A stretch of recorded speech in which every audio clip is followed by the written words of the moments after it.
Ate, ayos lang ba kayo? Alam mo bang muntik mo na ako masagasaan, ha?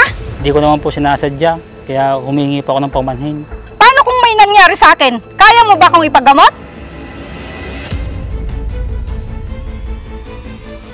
Tingnan mo nga yung tsura mo, hampas lupa ka lang. Kawawa lang yung taong madidisgrasya mo. Ma, pwede po ba kitang makausap? Naku anak, siya ka na lang. Pag uwi ko, malilate na kasi ako sa trabaho ko. Sige anak, alis na ako. Ma,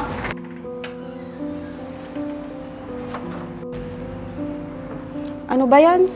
Lagi na lang nagmamadali si Mama. Wala na siyang oras makipagkwentuhan sa akin.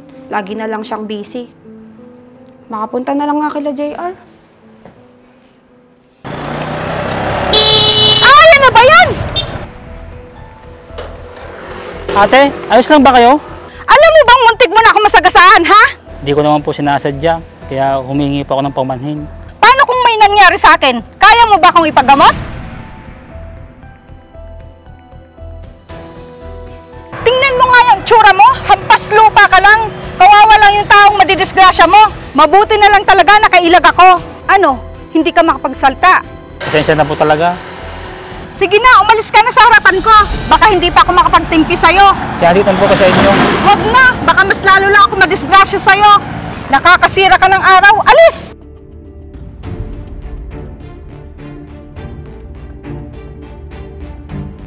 Muntik na ako dun ah. Hindi kasi marunong magmaneho. Ang mabuti sa kanila, tinatanggalan ng lisensya. Ma, mano po? Ay, nakakainis. Bakit, Ma? Ano pong nangyari? At hindi maipinta yung mukha ninyo? Paano kasi? May lalaking muntik na ako masagasaan. Ano po?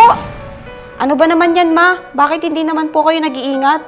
Anong hindi? Yung driver ang hindi tumitingin sa daan kung may patawid. Muntik na talaga ako doon. Naku naman, Ma. Sa susunod po kasi, magdoble ingat po kayo.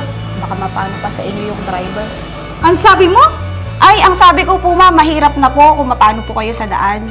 Linawin mo yung sinasabi mo, baka ikaw ang tamaan sa akin. Si Mama naman, masyadong high blood. Kumain na nga po tayo para hindi uminit yung ulo nyo.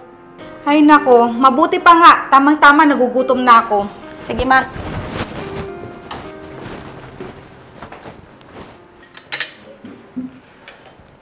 Ma, magpapaalam po sana ako. May pupuntahan ako. Saan ka naman pupunta, anak? May bibisitahin lang po ako. Sino naman yan? Pakalalaki yan, ha? Emma? Opo, Ma. Manliligaw mo ba? Hindi po, Ma. Eh, ano? Nobyo ko na po siya, Ma. Bakit hindi mo sinasabi sa akin na may nobyo ka na pala? Paano naman po kasi, Ma? Kahit gusto po kitang kausapin, lagi naman po kayong busy. Ano bang ginagawa ko? Di ba naghahanap buhay ako? Kaya nga, Ma, wala ka na ngang oras makipagkwentuhan sa akin, tapos magagalit ka.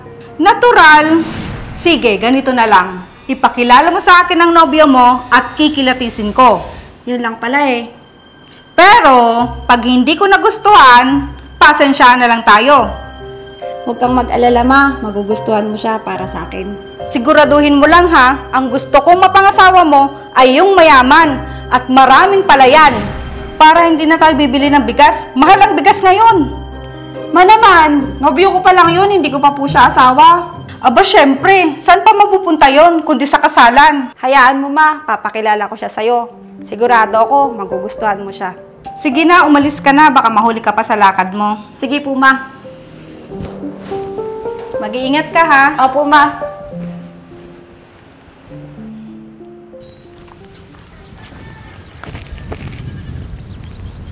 Babe, alam ko ikaw yan.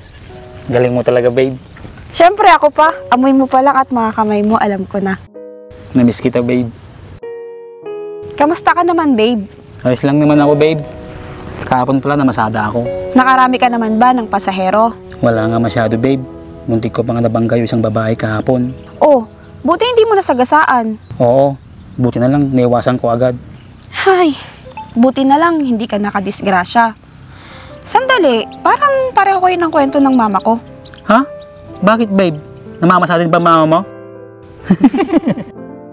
Ano ka ba? Hindi, no? Kala ko kasi namamasada na ngayon ng mama mo. Sira ka talaga, babe. Pinapatawa lang kita, babe. Ikaw talaga, ginagawa mong biro ang lahat. Teka, babe. May iba ako. Kailan mo kaya ako ipapakilala sa mama mo, babe? Hayaan mo, bukas, pag hindi siya busy, dadalhin ko siya dito. Bakit naman dito pa sa tagpuan natin, babe? Alam ko naman na lagi kang busy. Kaya naisip ko na dito na lang kami pumunta. Tsaka magdadala kami ng merienda natin. Wag na, babe. Nakakaya kay mama mo. Baka ano pa isipin niya. Hindi naman, mabait yon, lalo na pagtulog. Ginaganyan mo si mama mo, ah. Biro lang yon. Si mama kasi, sa unang tingin, masungit. Pero mabait yon pag nakilala mo na siya. Baka naman habulin ako ng pamalo na. Hindi naman.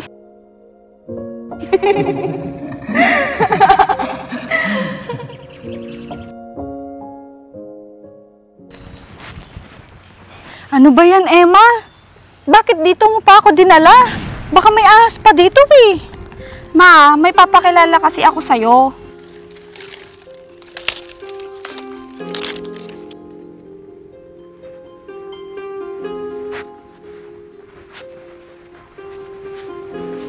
JR! JR! O Emma, dyan na pala kayo. Lapit ka muna dito. Ano ba yan? Ang init naman dito. Bakit, Emma? Papakilala ko nga pala sa'yo yung mama ko. Ikaw? Kayo po! Oo, ako nga. Ma, kilala mo si JR? Oo, siya lang naman ang muntik na makasagasa sa akin sa daan. Totoo ba yun, JR? Oo, Emma. Hindi ko naman talaga siya nakita noon. Bigla na lang siyang tumawid. Nagdadahilan ka pa sa anak ko.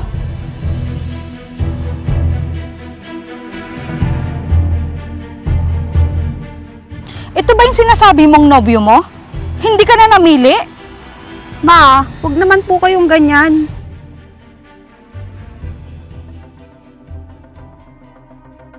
Kung ako sa'yo, maghanap ka na lang ng iba. Tingnan mo nga ang tsura nito. Anong may papakain nito sa'yo? Ma, anong problema kay JR? Eh, siya po yung... Oh, buhay ka ba niya sa palagay mo? Eh, mukhang palamunin lang yan eh. Ma, makinig ka naman sa sinasabi ko. Ah, basta!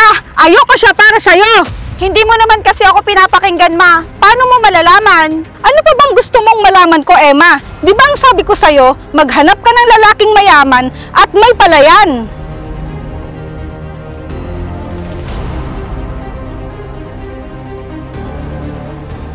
Di tulad ng lalaking ito, mukhang hindi ka kayang buhayin. Po! Lo! Yes po. Lo? Kailan po kayo dumating? Lolo niya sa Senior Manny? Opo, Ma. At lahat po ng palayan na nakikita nyo dito, sa kanila po. Tita, lolo ko po. Lo, mama po ni Emma. Buti na padalaw kayo dito. Opo, Senior Manny. Mano po? Pinakilala ko po pala si JR sa mama ko. Magandang araw po, Senior Manny.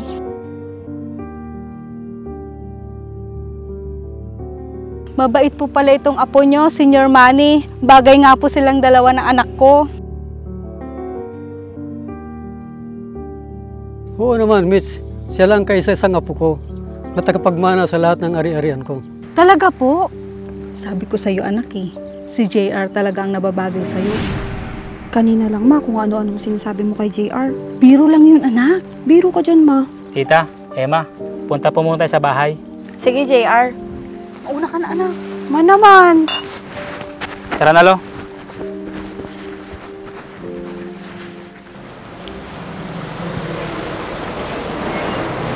Babe? Babe? Emma? Si babe ko yun, ah.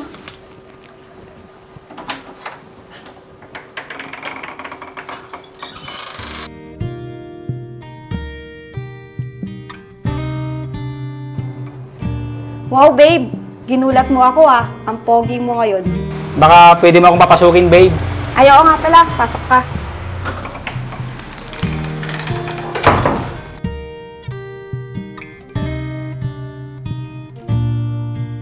Para sa'yo pala, babe. Salamat, babe. Nag-abala ka pa. Siyempre, mahirap na. Baka mamaya may masabi naman sa akin si mama mo. Hoy, JR! Narinig ko yung sinabi mo. Biro lang po, tita.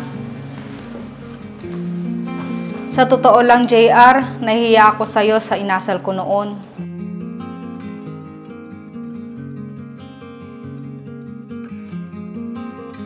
Tapos na yun, tita. Kaya po sa susunod, huwag po kayong manghusga kaagad ng kapwa, lalo na kung hindi nyo pa ito kilala ng lubos. Kaya nga po, ma, mabuti na lang po at mabait itong si JR. Kaya nga nakakahiya tuloy. Kaya pala pumunta po ako dito para imbitahin po kayo na kumain sa labas. Talaga ba, babe? Kasama ba ako? Oo naman po, tita. Sige, babe, magbibihis muna kami. Sige babe, bilisan nyo lang.